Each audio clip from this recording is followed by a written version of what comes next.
வீட்டில் வெட்டியாக இருக்கேன், வாங்க போய் சமைப்போம். பார்த்த மாதிரி கிட்ட 2 ஆட்டுக்கால் இருக்குது. அந்த ஆட்டுக்கால் வச்சு ஆட்டுக்கால் சூப் பண்ணுவோம். ஏன்னா எனக்கு தொண்டை ஒரு மாதிரி இருக்குனால ஆட்டுக்கால் சூப் கொஞ்சம் பெப்பர் அதிகமாக போட்டு பண்ணுவோம். ஆனால் எனக்கு எப்படி பண்ணணும்னு தெரியாது.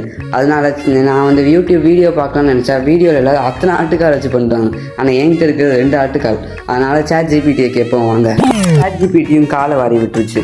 ஆட்டுக்கால் சூப் கேட்டால் அது தண்ணியும் ஆட்டுக்கால் வச்சு மட்டும் போடு, உன்னால் 2 ஆட்டுக்கால் வச்சு சூப் பண்ண முடியாதுன்னு சொல்லிடுச்சு. அதனால் திரும்ப யூடியூப்கே போகும்.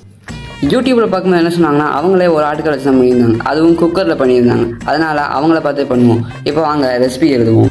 நம்ம குக்கரில் பண்ணுறதுனால எல்லாத்தையும் ஒரே இதுவாக போட்டு நம்ம மிக்ஸ் பண்ணிடலாம். அதனால நம்ம இன்க்ரீடியன்ஸ் பார்த்துக்கலாம். ஆட்டுக்கால், இஞ்சி பூண்டு பேஸ்ட், வெங்காயம், தக்காளி, மஞ்சத்தூள், தமனியாத்தூள், மிளகுத்தூள், சீரகத்தூள், கொத்தமல்லி, உப்பு.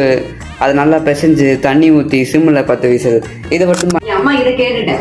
தனியாத்தூள்னா கொரியாண்டர் பவுடர். ஆனால் மற்ற ரெண்டு தூள் வந்து சமைக்கும் போது போடக்கூடாது. அதனால் நம்மளுக்கு அது தேவையே இல்லை.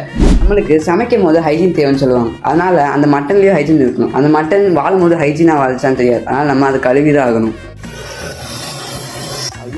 என்ன கதைனா, அந்த யூடியூப் வீடியோவில் நான் எவ்வளோ கிராம் போடணும்னு பார்க்க மறந்துட்டேன். அந்த யூடியூப் வீடியோவை காணும். அதனால் இது நம்ம சமையல். அதனால் நானே என் கைக்கு வந்த மாதிரி எல்லாத்தையும் போட போகிறேன். இதுதான் ஃபைனல் வெல்கம்.